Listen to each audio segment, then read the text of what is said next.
Jadi sebenarnya, walaupun yang ngomong adalah Bahlil, namun yang kena itu kan Presiden Jokowi, bahwa Bahlil seakan mengingatkan publik pada dosa-dosa Pak Jokowi dalam pemilu 2024 lalu. Padahal, saya yakin Pak Jokowi dan keluarganya tidak mau publik ingat terus. Maunya justru publik itu melupakan. Ya nggak sih?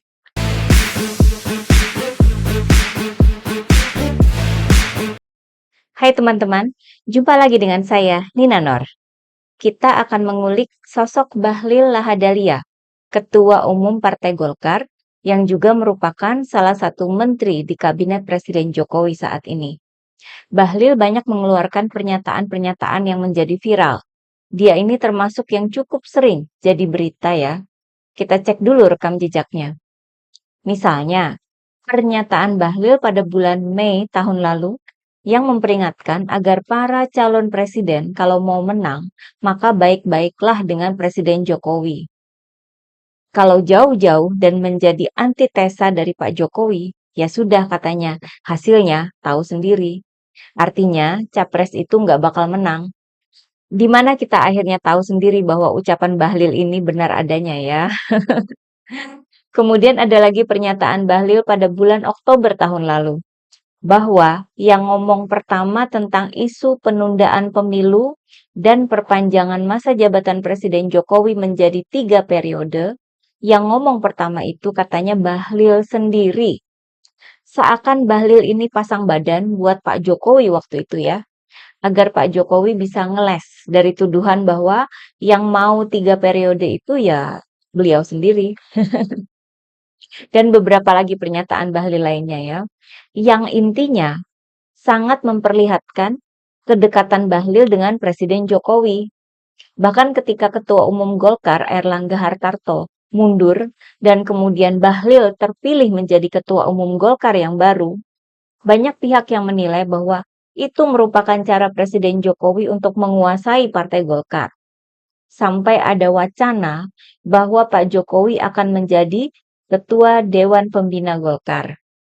Momen itu juga merupakan momen ketika Bahlil menyebut istilah Raja Jawa, di mana sosok yang disebut sebagai Raja Jawa ini kemudian dinilai banyak pihak adalah Presiden Jokowi sendiri. Sampai di sini, kita bisa melihat bahwa memang tampaknya Bahlil ini adalah orang yang melindungi kepentingan Jokowi dan keluarga. Kita pun menunggu-nunggu ketika Presiden Jokowi dan Gibran akhirnya masuk menjadi kader dan atau petinggi Golkar. Namun, hingga sekarang, nggak juga kejadian. Seakan rencana untuk menguasai Partai Golkar itu gagal ataupun dibatalkan. Malah yang ada justru gugatan dari sejumlah kader Golkar ke Pengadilan Negeri untuk membatalkan hasil Munas Partai Golkar, termasuk membatalkan terpilihnya Bahlil menjadi Ketua Umum Golkar. Gugatan ini diajukan pada akhir Agustus lalu, hanya selang 2 atau 3 hari setelah Bahlil terpilih menjadi Ketua Umum Golkar. Sidangnya sendiri baru dimulai kemarin ya, Kamis tanggal 10 Oktober. Artinya dalam internal Golkar masih ada kader yang nggak mau partainya dimasuki oleh Pak Jokowi dan anaknya. Ya nggak sih? Lanjut ya. Bisa jadi ya bahwa demo besar-besaran yang memprotes revisi Undang-Undang Pilkada waktu itu merupakan titik penting dalam soal pengabdian Bahlil terhadap Pak Jokowi. Karena biarpun Golkar sudah diketuai oleh Bahlil, toh nggak bisa juga kan menggolkan pengesahan revisi Undang-Undang Pilkada waktu itu. Gerindra juga nggak bisa. Bahkan Pak Prabowo kabarnya justru marah besar terhadap adanya revisi itu. Dan akhirnya Pak Prabowo menegaskan bahwa beliau mendukung aspirasi masyarakat.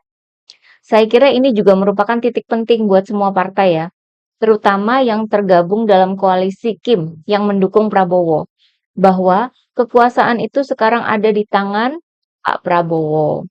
Walaupun ada kabar tentang politik sandra yang katanya dimainkan oleh Pak Jokowi, namun nyatanya nggak mempan kan di DPR.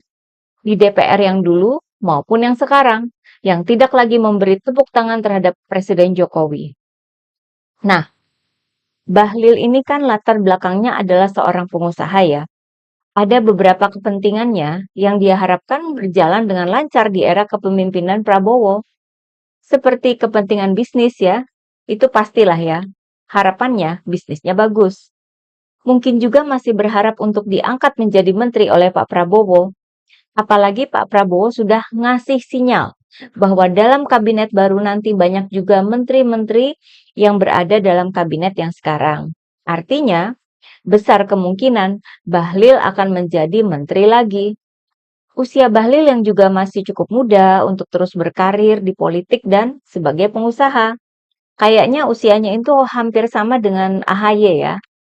Dengan demikian, saya cukup yakin bahwa Bahlil pun sekarang mulai main dua kaki. Dia berusaha bermanuver di antara kepentingan-kepentingan Jokowi dan Prabowo. Makanya, saya justru curiga bahwa pernyataan Bahlil yang lagi viral dalam pemilu tabrak aturan, yang penting jangan sampai ketahuan ya, pernyataan yang itu yang videonya banyak disebarkan di media sosial, bahwa pernyataan Bahlil itu justru untuk menyindir dan merugikan Pak Jokowi. Bahlil kan bilang bahwa Himpunan Pengusaha Muda Indonesia atau HIPMI harus menang dalam konteks pilkada ya. Nggak boleh kalah katanya. Cara apapun dilakukan, yang penting menang. Jangan tabrak aturan. Kalau tabrak aturan, yang penting jangan sampai ketahuan. Banyak sekali netizen yang mengomentari video ini. Kebanyakan komentarnya ya negatif ya. Misalnya, ada yang bilang, siapa gurunya coba? Tentu yang dimaksud netizen ini adalah Pak Jokowi, ya kan? Bukan hanya para netizen yang memprotes pernyataan Bahlil dan menghubungkan pernyataan itu dengan langkah-langkah Presiden Jokowi yang selama ini dinilai melanggar etik, merusak demokrasi, dan mengkhianati reformasi. Para pengamat dan pakar hukum juga punya pendapat yang sama, bahwa pernyataan Bahlil itu dinilai mirip dengan perilaku junjungannya, yakni Pak Jokowi. Jadi sebenarnya, walaupun yang ngomong adalah Bahlil, namun yang kena itu kan Presiden Jokowi, bahwa Bahlil seakan mengingatkan publik pada dosa-dosa Pak Jokowi dalam pemilu 2024 lalu. Padahal, saya yakin Pak Jokowi dan keluarganya tidak mau publik ingat terus. Maunya justru publik itu melupakan. Ya nggak sih? Ini makin dikuatkan dengan pernyataan klarifikasi dari Partai Golkar. Sekjen Partai Golkar, Sarmuji, menyebut bahwa pernyataan Bahlil itu hanyalah guyon atau bercanda. Menurut Sarmuji, Bahlil malah sedang menyampaikan satir atau menyindir keadaan saat ini, di mana orang-orang menggunakan segala cara untuk menang. Dikasih klarifikasi macam ini, kan malah makin jelas bahwa yang disindir itu tidak lain adalah Pak Jokowi. Siapa coba? Siapa yang menggunakan segala cara untuk menang sampai menabrak konstitusi? Pamannya siapa tuh yang melanggar etik di MK?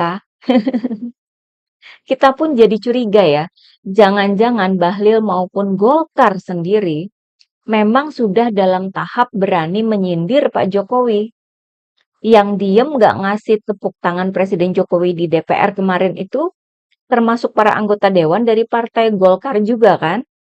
Bahkan saya juga menduga bahwa jangan-jangan soal Raja Jawa yang dulu disebut oleh Bahlil di depan internal Partai Golkar itu justru bukan untuk kepentingan Pak Jokowi. Justru itu tujuannya agar internal Golkar makin tidak mau dimasuki oleh Jokowi dan keluarganya. Makanya hingga sekarang ini, Pak Jokowi dan Gibran tidak juga bergabung dengan Golkar. Bukan karena dari sisi Pak Jokowi yang nggak mau, tapi bisa jadi dari sisi internal Golkar yang sudah menolak dan memblokir. Nah, keberanian menolak Jokowi itu pasti karena ada kekuatan lain yang bakal melindungi mereka dari Jokowi, yang jauh lebih kuat dan berkuasa ketimbang Jokowi. Ya siapa lagi kan kalau bukan Pak Prabowo, the next president. Bahlil aja berani kok nyindir-nyindir. Pasti karena sudah ada tempat berpijak yang lebih aman dan lebih kuat. Logikanya sih begitu ya teman-teman. Masuk akal kan? Oke, bagaimana pendapat teman-teman? Sekian dulu dari saya. Terima kasih atas perhatiannya. Begitulah kura-kura.